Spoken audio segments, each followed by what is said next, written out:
Assalamualaikum warahmatullahi wabarakatuh. Eh, Perlu saya sampaikan karena banyak juga pertanyaan dari teman-teman. Pendapat kami, video saya mulai juga diambil oleh beberapa YouTuber.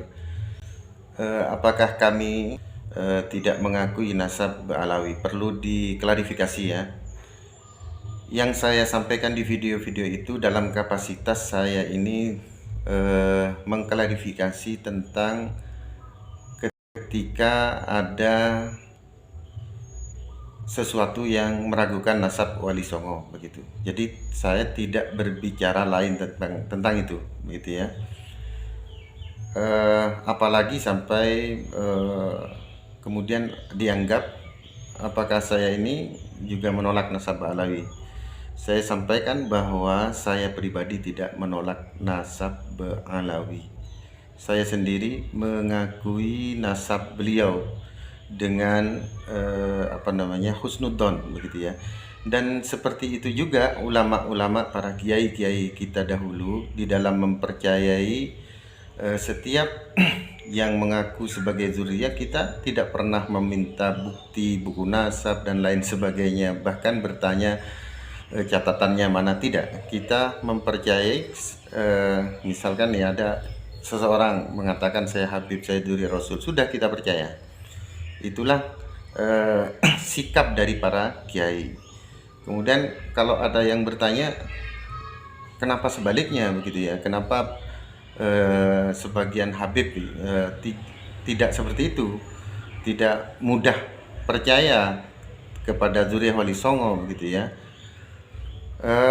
Itu kan urusan beliau-beliau. Beliau mau percaya keturunan Wali Songo atau tidak, itu terserah beliau-beliau. Kami tidak seperti beliau. Misalkan beliau minta bukti ini dan itu, kita nggak seperti itu. Kenapa? Karena begini ya.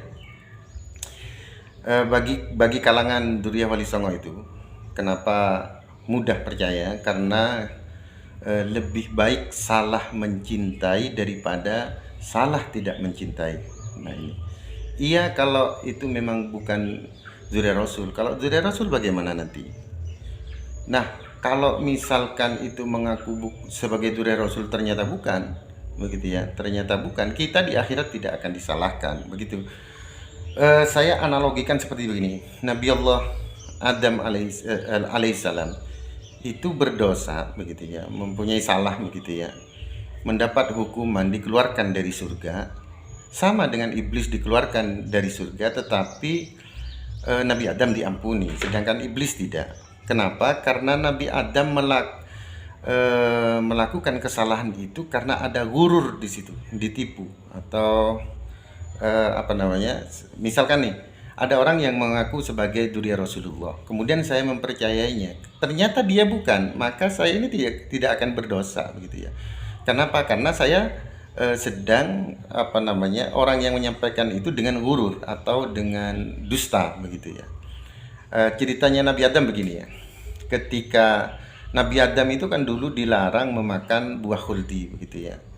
Nah, sama iblis itu diiming-imingi, kalau ingin hidup abadi, hal adulluka ala syajaratil khuldi wa mulkil la yablah begitu ya. Apakah engkau tidak mau aku tunjukkan ada tentang pohon-pohon khuldi di mana kamu akan hidup abadi begitu ya, hidup abadi dan mempunyai kekuasaan yang tidak akan pernah rusak begitu ya. Nah, Nabi Adam menjawab nggak mau karena Allah Subhanahu wa taala melarangnya begitu ya. Tetapi kemudian si iblis ini bersumpah atas nama Allah begitu ya. Jadi kalau bahasa kita ini, sudahlah demi Allah, Allah tidak melarang begitu ya, kalau gampangnya begitu ya. Akhirnya dimakan oleh Nabi Adam dan Ibu Hawa, dimarahi sama Allah Subhanahu wa taala. Nah, ketika dimarahi oleh Allah Subhanahu wa taala, Nabi Adam menjawabnya begini maturnya, wa izzatika ya Rabbi ma adunnu an ahadan yahlifu bika kadziban. Demi kemuliaan engkau ya Allah, ya Rabbi, Ma'adunu, saya tidak pernah menyangka begitu ya. Anna ahadan, ada seseorang, sesungguhnya seseorang yahlifu bika, berani bersumpah atas namamu, kaziban, ternyata itu orang itu berbohong begitu ya.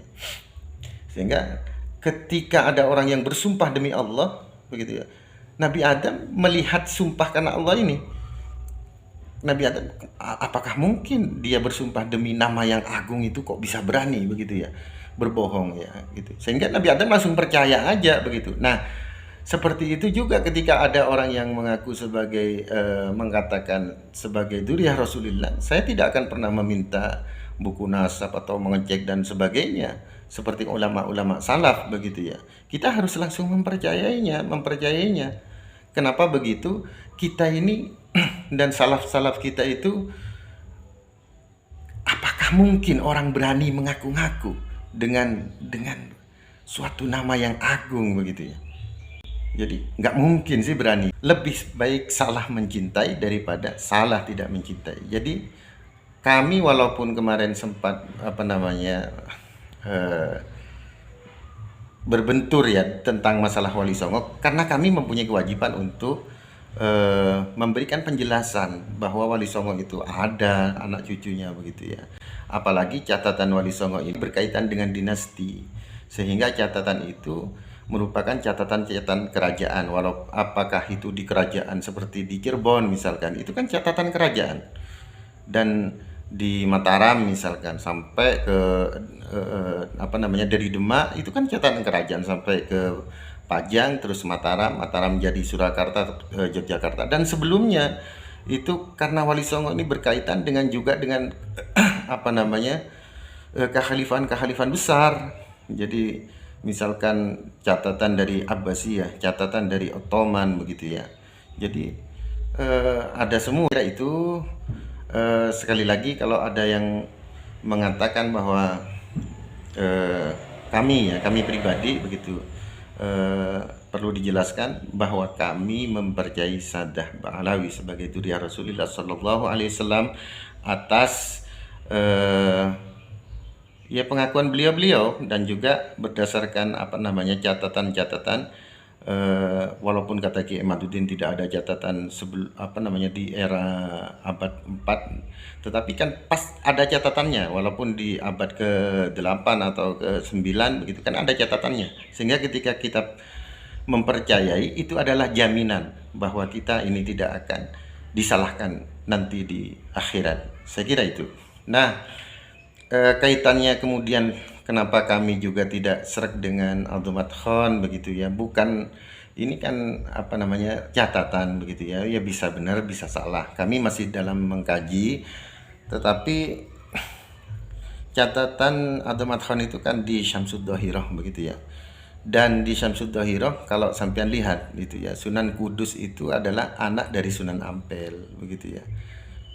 Dan juga nama-namanya itu berbeda dengan data-data di manuskrip kami begitu. Dan ada lagi tentang permintaan saya untuk menanggapi yang viral akhir-akhir ini, yaitu tentang keutamaan 70 kiai dan 1 habib ya.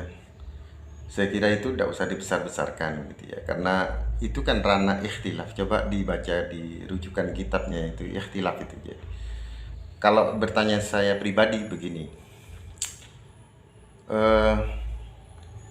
mencintai begitu ya, ini perspektif di sisi lain yang harus kita pahami gitu. Keutamaan itu dan kan berkaitan dengan mencintai dan menghormati begitu ya. Mencintai itu beda dengan mengikuti begitu ya. Jadi para dzurriyyah Rasulullah Sallallahu Alaihi Wasallam ya memang harus dihormati, harus dicintai. Tetapi apakah diikuti? Nah, ini harus disaring dengan apakah itu dia adalah seorang ulama atau bukan. Jadi para dzurriyyah Rasulullah SAW wajib untuk dihormati dan dicintai. Tetapi di dalam apakah kita mesti mengikuti, harus disaring apakah dia ulama atau bukan. Kalau dia bukan ulama, maka kita hanya mencintai dan menghormati, tetapi tidak mengikuti begitu ya. Apalagi misalkan yang dikatakan adalah sesuatu yang